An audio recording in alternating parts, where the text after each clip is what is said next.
బంగ్లాదేశ్లో జరిగిన ఘటన ఏదైతే ఉందో అది అందరి హిందువులను మాత్రం చాలా బాధకే గురి చేసింది. అసలుకు ఆ సంఘటన వెనుక ఉన్న కారణాలు తెలిస్తే నిజంగా మీరు షాక్ అయిపోతారు.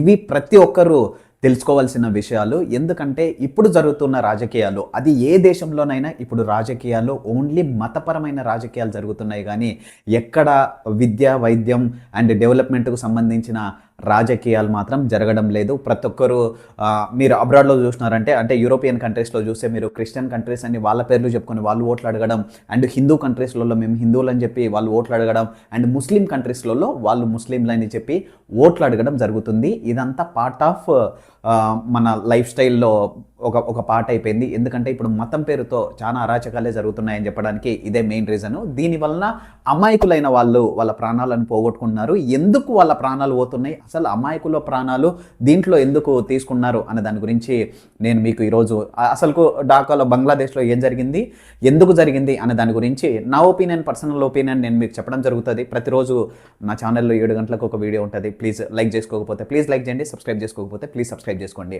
మన దీప్ చంద్రదాస్ అని ఎవరైతే ఉన్నారో ఆయన భారత సంతతికి చెందిన హిందువు. ఆయన సెటిల్ అయినాడు బంగ్లాదేశ్లో ఒక ఫ్యాక్టరీలో పనిచేస్తాడు. ఫ్యాక్టరీలో పనిచేస్తే ఫ్యాక్టరీలో అందరూ ఒక హాస్పిటల్లో కానీ, ఫ్యాక్టరీలో కానీ, కంపెనీలో కానీ ఎక్కడ పనిచేసినా హిందువులు ఉంటారు, ముస్లింలు ఉంటారు అండ్ క్రిస్టియన్స్ ఉంటారు, బౌద్ధ వాళ్ళు ఉంటారు, అన్ని కులాల వాళ్ళు ఉంటారు. అట్లనే ఆయన పనిచేసే దాంట్లో కూడా ఉన్నాయి. ఆయనకు ఒక ముస్లిం వ్యక్తితో కొంచెం ఏదో ప్రాబ్లం ఉంది, పర్సనల్ ప్రాబ్లము. ఈయన వాళ్ళ ముస్లింకు సంబంధించిన ప్రాఫిట్ ఎవరైతే ఉంటారో, ప్రాఫిట్ మహమ్మద్, ఆయనకు సంబంధించి కొన్ని అనరాని మాటలు అన్నాడని.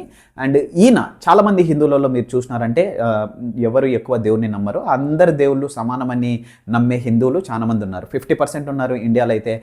మిగతా దేశాలలో కూడా చాలామంది ఉన్నారు, వాళ్ళను నాస్తికులు అంటారు. ఓకే, ఈయన విషయంలో ఏం జరిగిందంటే, ఈయన విషయంలో ఎవరు ఎక్స్పెక్ట్ చేయని విధంగా చాలా చాలా చాలా చాలా ఘోరం జరిగింది. దానికి సంబంధించిన మెయిన్ రీజన్ ఏంటంటే, ఫిబ్రవరి 12వ తేదీ ఎలక్షన్లు జరుగుతున్నాయి బంగ్లాదేశ్లో. అప్పుడు ఎలక్షన్లు జరిగితే ఎలక్షన్లలో ఇప్పుడు ఎవరైతే ఉన్నారో షేక్ హసీనా గవర్నమెంట్ మీకు తెలుసు కదా, ప్రీవియస్గా ఆమె గవర్నమెంట్ ఉన్నది. ఆమెను 2024 వరకు ఆమె గవర్నమెంటే ఉన్నది. ఆమె 3 సార్లు అంటే 15 సంవత్సరాలు ఒక నియంత లెక్క ఆమె పాలించడం జరిగింది. పాలించిన తర్వాత ఆమె మీద కొన్ని అలిగేషన్స్ రావడం జరిగింది. ఎందుకంటే 15 సంవత్సరాలు ఉన్నారంటే ఇంకా నాకంటే ఇంకా ఎవరు మించిన వాళ్ళు లేరు, ఇంకా నేనే జీవితాంతం ఉంటాననే ఒక ఫీలింగ్ ఉంటుంది. అండ్ ప్రభుత్వం మొత్తం వాళ్ళ ఆధీనంలో ఉంటుంది. కాబట్టి జనాలు ఏం చేసినారంటే ఆమెను ఒక స్టూడెంట్ ప్రొటెస్ట్ అనేది ఒకటి చేయడం జరిగింది. అది మీరు చూసినారు. దాన్ని ఫ్రీడమ్ ఫైటర్స్ ఒకటి బిల్లు ఆమోదం చేసినారు. ఆ బిల్లు ఆమోదము దాన్ని గవర్నమెంట్ 2018లో తిరస్కరించింది. దాని తర్వాత 2024లో మళ్ళీ దాన్ని తీసుకొని వచ్చింది. దాన్ని తీసుకురావడం వల్ల అక్కడ ఉన్న వాళ్ళకు ముందే జాబులు లేకుండా ఉన్నారు, ముందే వాళ్ళకి ఎక్కువ ఇది లేకుండా ఉన్నారు, మీన్స్ సోర్సెస్ ఎక్కువ లేవు, జనాలు ఎక్కువ ఉన్నారు. దాన్ని బట్టి స్టూడెంట్స్ ఏం చేసినారంటే వ్యతిరేకత చేయడం జరిగింది. వ్యతిరేకించిన తర్వాత ఆమెను 2024లో ఆగస్టు 5వ తేదీ ఆమె రిజైన్ చేసి అక్కడుంటే ఆమెకు ప్రాణానికి ప్రమాదం అని ఆమె ఇండియాకి రావడం జరిగింది. అప్పట్లో చాలా దుమారమే చెలరేగింది. ఎందుకంటే ఆమె ఇండియాకు కొంచెం మంచిగా సపోర్టివ్గా ఉండేది. అండ్ ఇండియా వాళ్ళు కూడా బంగ్లాదేశ్కు కొంచెం మంచిగా సపోర్టివ్గా ఉండేవాళ్ళు. ప్రతి దేశం వాళ్ళతో కొంచెం సపోర్టివ్గా ఉండాలి, ఎవరితో కొట్లాడకూడదు.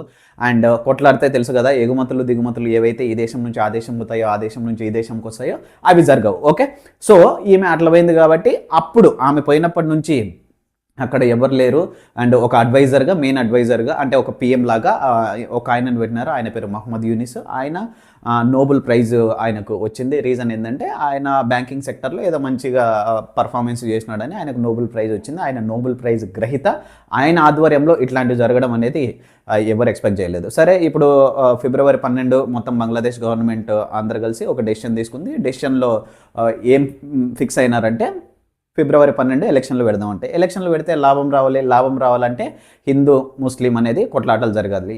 బంగ్లాదేశ్లో 91% ముస్లిమ్స్ ఉన్నారు, 7% హిందూస్ ఉన్నారు, 1.5% క్రిస్టియన్స్ ఉన్నారు, అండ్ 0.5% బౌద్ధులు ఉన్నారు. ఓకే, సో ఎక్కువ మెజారిటీ ఉంది ఎవరికంటే ముస్లింలకు ఉంది. ముస్లింలు గెలవాలంటే హిందువులతో ఏదో ఒకటి రావాలి. ఎందుకంటే హిందువులు 1,30,00,000 ఉన్నారు. 1,30,00,000 ఉన్న హిందువుల మీద ఏదో ఒకటి అబాండ వేయాలని కావాలని ఇది చేసినారు అనేది ఒక టాపిక్. ఓకే, మన దీప్ చంద్రదాస్ ఏం చేసినాడంటే ఆయన ఏం చేయలేదు, ఆయన చేసినట్టు ప్రూఫ్స్ ఏం లేవు, కానీ ఆయనను అన్యాయంగా ఒక ముస్లిం ప్రవక్త మీద ఆయన అనరాని మాటలు అన్నాడని ప్రూఫ్ లేకుండా కూడా ఆయనను రాళ్లతో కొట్టి, అందరూ కాళ్ళతో చేతులతో కొట్టి రాళ్లతో కొట్టి ఆయనను చెట్టు కట్టేసి ఆయనను బ్రతుకుండగానే కాల్చడం అనేది నిజంగా చాలా బాధాకరం. ఇటువంటి సంఘటనలు ఎప్పుడు జరగకూడదు. దీనివల్ల వాళ్ళ పార్టీకి మేలు జరుగుతుందేమో, కానీ దీనివల్ల ఎవరెవరైతే ఆ కుటుంబ సభ్యులు ఉన్నారో, ఎవరెవరైతే ఇండియాలో ఉన్నారో, ఎవరెవరైతే ఒక న్యూట్రల్ లైక్ జనాలుగా దాన్ని చూస్తున్నారో వాళ్ళని మాత్రం నిజంగా ఒక దిగ్భ్రాంతికి గురి చేసిందని చెప్పొచ్చు. ఓకే, దాని తర్వాత ఆయన ఏం చేసినారు, ఆయనను లైక్ చంపేసినారు వితౌట్ ఎనీ రీజను. ఆర్మీ వాళ్ళు ఆయన ఘట్టడం అనేది నిజంగా చాలామంది గుండెలను మాత్రం కదిలించేసింది. మణిపూర్లో జరిగిన సంఘటనలు కూడా మీకు గుర్తే ఉన్నాయి. ఇద్దరు అమ్మాయిలను బట్టలు లేకుండా తెలుసు కదా, వాళ్ళు ఊరేగించిన తర్వాత వాళ్ళ మీద అఘాయిత్యం చేసినారు. అఘాయిత్యం చేసిన తర్వాత వాళ్ళను బ్రతుకున్న వాళ్ళని కాల్చినారు. మీకు తెలుసు కదా, 2023లో ఇది జరిగింది. మణిపూర్ మొత్తం అట్టడిగిపోయింది. అప్పుడు వాళ్ళు క్రిస్టియన్స్.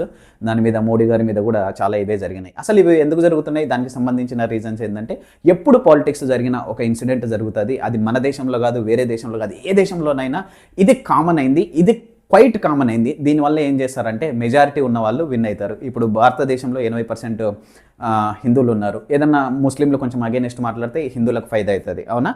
ఇప్పుడు మనం కానీ ఇవి సెక్యులర్ కంట్రీస్. మన ఇండియా సెక్యులర్ కంట్రీ అంటే మతం పరంగా మన ఇండియా నడుచుకోదు. అన్ని మతాలకు మన వాళ్ళు కొంచెము మంచిగానే సపోర్ట్ చేసి అందరి మతాలు సమానమే అని చెప్పి గవర్నమెంట్ నడుపుతారు. అండ్ బంగ్లాదేశ్ కూడా సెక్యులర్ కంట్రీ, అండ్ పాకిస్తాన్ మాత్రం సెక్యులర్ కంట్రీ కాదు. పాకిస్తాన్ మాత్రం రిలీజియస్ కంట్రీ.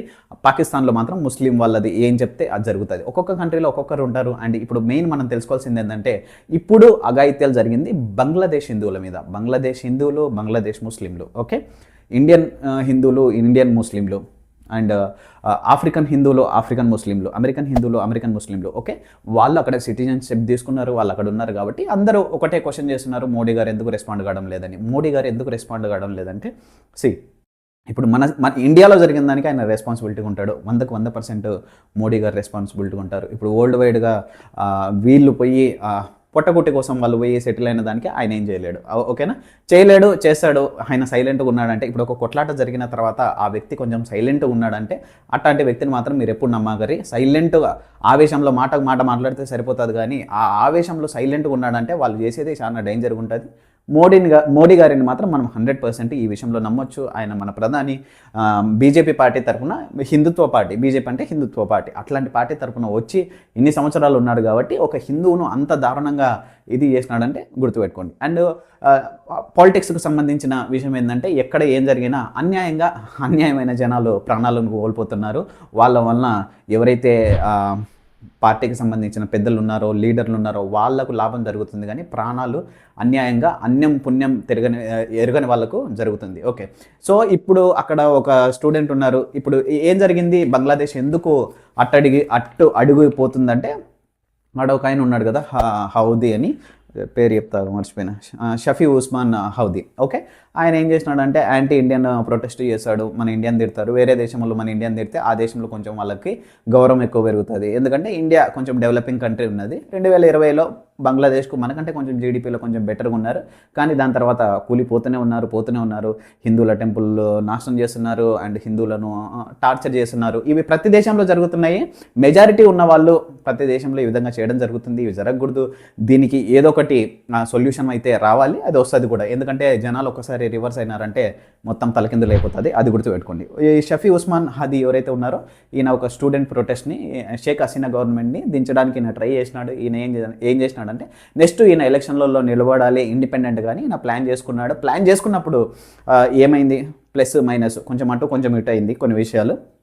సో మేబీ ఒకవేళ ఈయనైతే ఈయనకు ఢాకాలో మంచిగా అంటే ఫ్యాన్స్ ఫాలోయింగ్ ఉంది, అందరు ఈయనను ఓట్లేసి వన్ సైడ్గా గెలిపిస్తారని అనుకున్నారు. ఈయన మంచోడు కాదనుకున్నారు. ఏం జరిగిందో ఏమో తెలియదు, కానీ ఈయన నమాజ్ చేసుకొని ఎగ్జాక్ట్గా శుక్రవారం నమాజ్ చేసుకొని వస్తున్నాడు. ఆటోలో వచ్చేటప్పుడు ఇద్దరు గుర్తు తెలియని వ్యక్తులు బైక్లో వచ్చి ఆయనను డైరెక్ట్గా షూట్ చేసినారు, తలకు షూట్ చేసినారు. ఆయన బతికినాడు. అప్పుడు ఢాకా మెడికల్ హాస్పిటల్లో ఆయనను ఫస్ట్ అడ్మిట్ చేసినారు. అడ్మిట్ చేసిన తర్వాత ఆయన బతికినాడు. బెటర్ ట్రీట్మెంట్ కోసం ఆయన ఏం చేసినారంటే సింగపూర్కి పంపించినారు. సింగపూర్లో ఆయన శుక్రవారం ఆయన చనిపోయినారని తేల్చినారు. ఆయనని ఎవరు చంపినారంటే ఈయన యాంటీ ఇండియన్ ప్రొటెస్ట్ చేశాడు కాబట్టి ఇండియా వల్ల ఆయనను చంపినారని ఇంకా అల్లాకొల్లమైంది. ఓకే, ఆయన ఎందుకంటే పేరున్న ఆయన, అదిగాక యంగ్, నెక్స్ట్ ఎలక్షన్లలో ఆయన నిలబడాలని అనుకున్నాడు కాబట్టి దానివల్ల ఇంకా ప్రాబ్లం అయింది. సో దానివల్ల ఇప్పుడు అట్టడుగుపోతుంది మన ఇండియాను. ఏవైతే 7 రాష్ట్రాలు ఉన్నాయో ఆ రాష్ట్రాలను కూడా వాళ్ళు కలుపుకోవాలని అనుకుంటున్నారు. దీనికి సంబంధించి నేను నెక్స్ట్ వీడియోలో చెప్పడం జరుగుతుంది. ఇంతవరకు మీరు నా వీడియో చూస్తే ప్లీజ్ లైక్ చేయండి. సబ్స్క్రైబ్ చేసుకోకపోతే ప్లీజ్ సబ్స్క్రైబ్ చేసుకోండి. మీరేమనుకున్నారు, హిందువుల మీద ఇటువంటి అఘాయిత్యాలు జరగవచ్చా జరగకూడదు అనేది మాత్రం డెఫినెట్గా కామెంట్ రూపంలో తెలియజేయండి. Thank you very much. Have a nice day.